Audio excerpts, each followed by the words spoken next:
Chief Danielle Outlaw.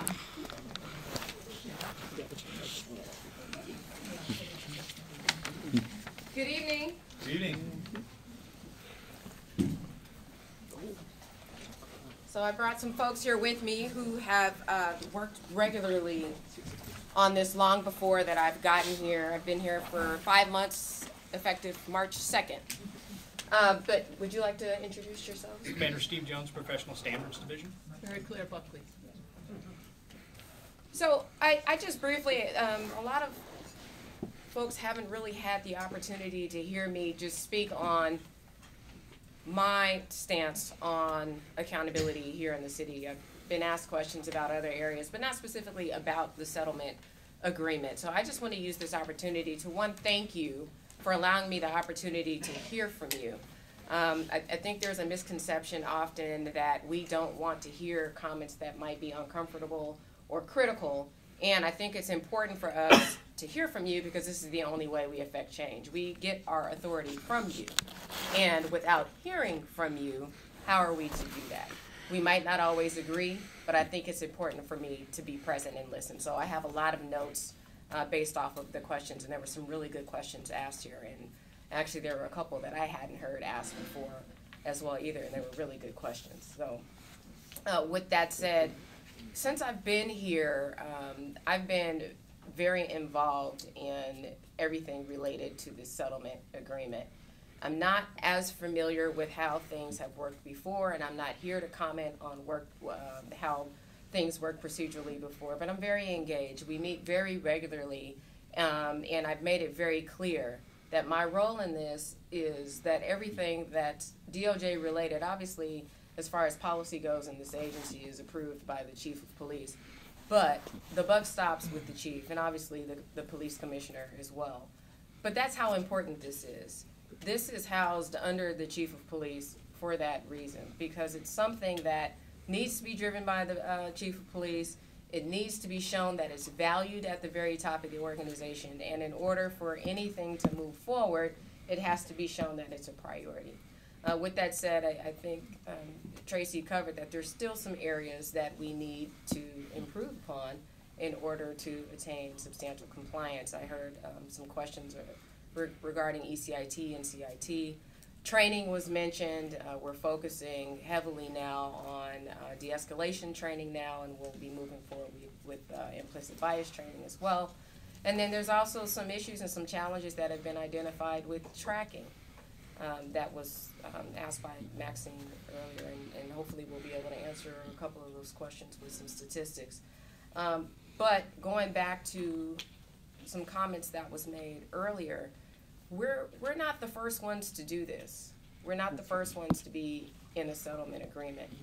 But Portland is unique and has some unique challenges, and I think it's important for us to make sure that we not only benchmark against what other agencies are doing, but really get ourselves out there to find out what the national best practices are, as opposed to saying we've been doing it this way, so we're going to continue to.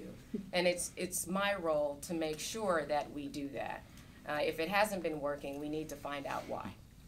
And one of the ways to do that is to hear from you. And I hear you when you say, you've been doing this for a long time. This isn't your first rodeo. I get it. And there has to be some point where we ask ourselves, why are we still in this place if we know that other agencies have been successful dealing with a lot of the same issues? So with that said, I will turn it over if you have anything that you wanted to add, but I really want to hear your questions and be able to answer anything that we can with the time that we have, or even feedback, because I don't get these opportunities that often to hear from folks specifically regarding the settlement agreement. So if you have anything for me, I'd be more than happy to answer.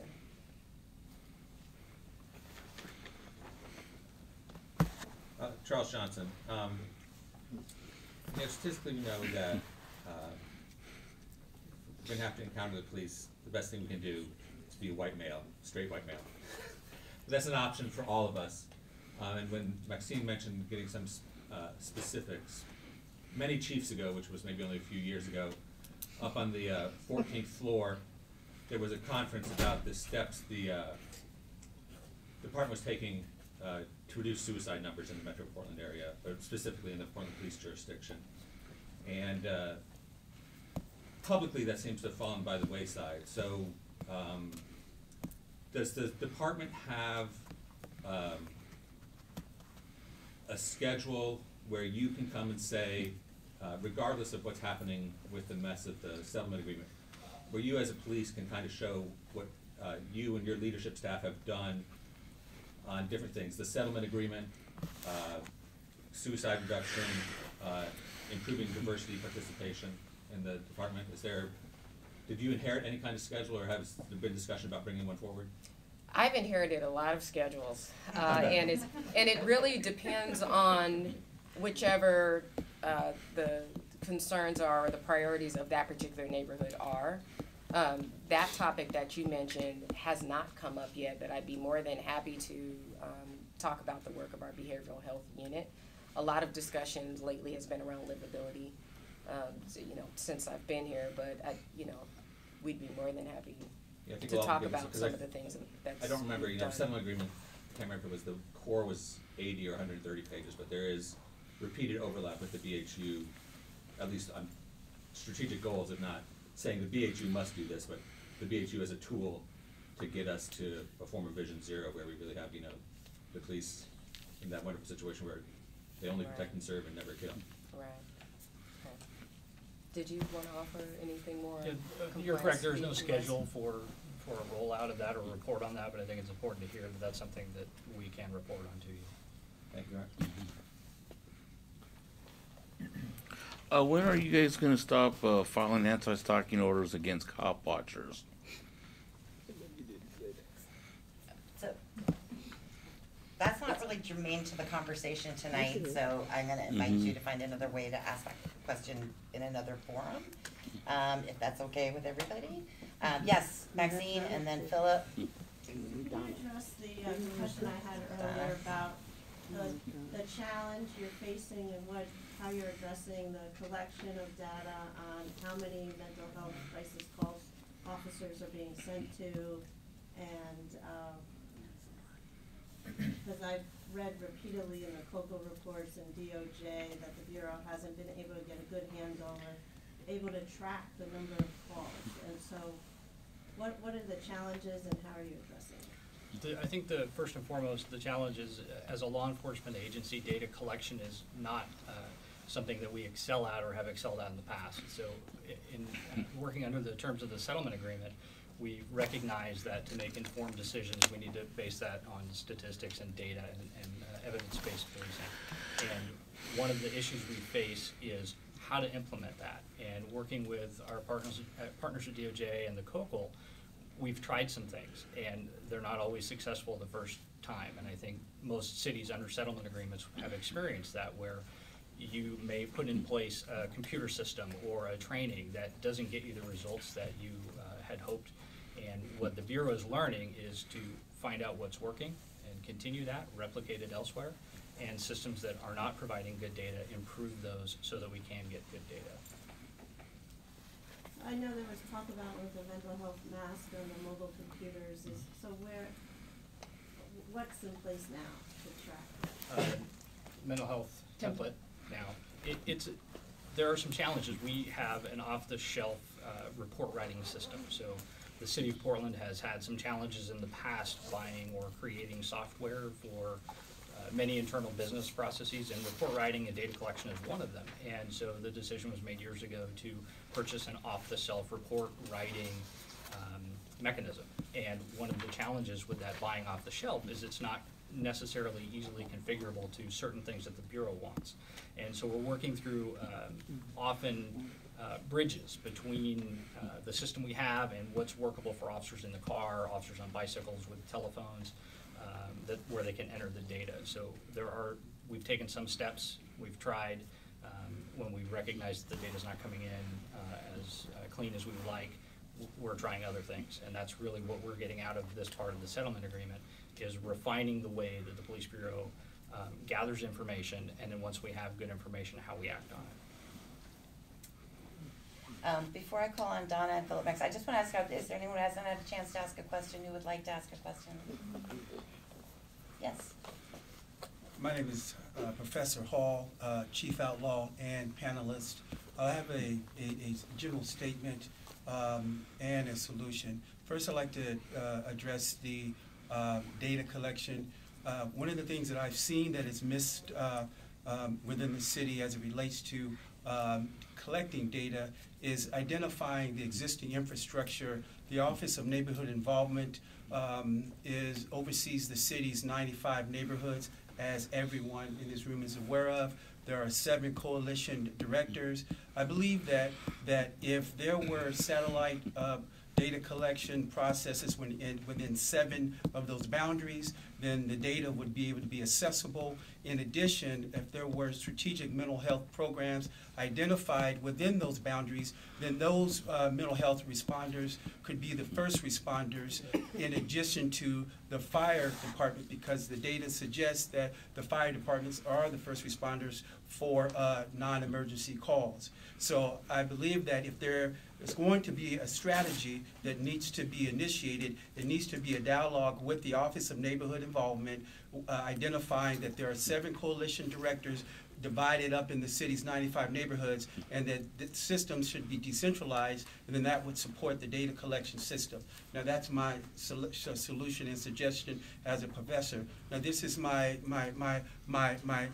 recommendation as a suggestion that's going to be critical, and it predates you, Chief. I do not believe that until this issue that I'm about to say is addressed, that I think it does a disservice to the police department. Rosenbaum was not in the finals, and yet he received the $5 million contract. And City Council candidate Phillips, sitting in front of me right here, can contest to that because he was on the process and the interview process. Rosenbaum received a contract and was not in the finals. He didn't even make it into the finals.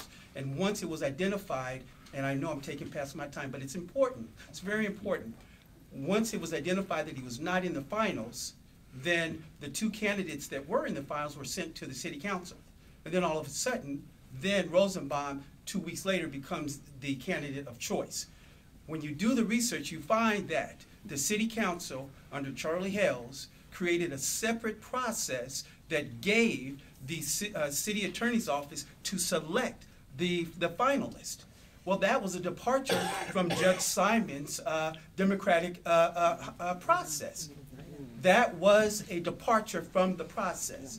And yet, so my position is that the community is saying we need to return back to the standard best practices, which is a court monitor with community partners working with the court monitor. And here's why I believe it's a disservice, because it speaks to the distrust of a system and a process. I believe officers are heroes. They keep our community free and safe from tyranny. But when there are systems that allow a man that was not in the finals to be the chosen person to execute this contract, then it sends them the wrong message to the community that the department is co-conspiring with that process. So what I'm suggesting is that I hope that when this comes before Judge Simons for review, that I'm echoing the comment by the community that Judge Simon issues a court monitor to oversee the remaining part of the settlement, which I believe would improve the relationship with the community. It doesn't indict the department. It simply says that there's a piece of process that no one knows about that transpired. And I would like to cite myself. I was the researcher with the Albina Ministry Alliance, and I was cited in Judge Simon's approval for the settlement agreement. I'm divided against the pastors in that they did not ask for a motion to have Judge Simon address this issue about how Rosenbaum got the contract. So with that said, a recommendation and also an observation in hopes that Judge Simon issues a court monitor to continue the remaining part of the process. It's departing from the mental health component, but I do believe that if we do centralize, if there's a dialogue with the Office of Neighborhood Involvement and having decentralized services in those districts, then you can collect the data you need, you can have the first responders that need to be there, and then that responsibility doesn't become the shoulder of the department, but it becomes a partnership with the community.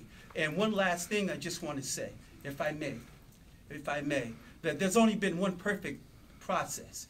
It was written on the top of a mountaintop called the Ten Commandments. Everything else requires do-overs, amendments, and restarts. I believe we can improve relationships with the community and with the department, but intellectual dishonesty such as the one that allowed Rosenbaum to get a $5 million contract when there were black men, black women, white men, Hispanic, across the board that's been in this city, that's done the work, was a disservice. And I do know that there were co-participants that were black men and black women that were part of this process. They should not have supported this process. And so I would officially say to the department, there's going to be a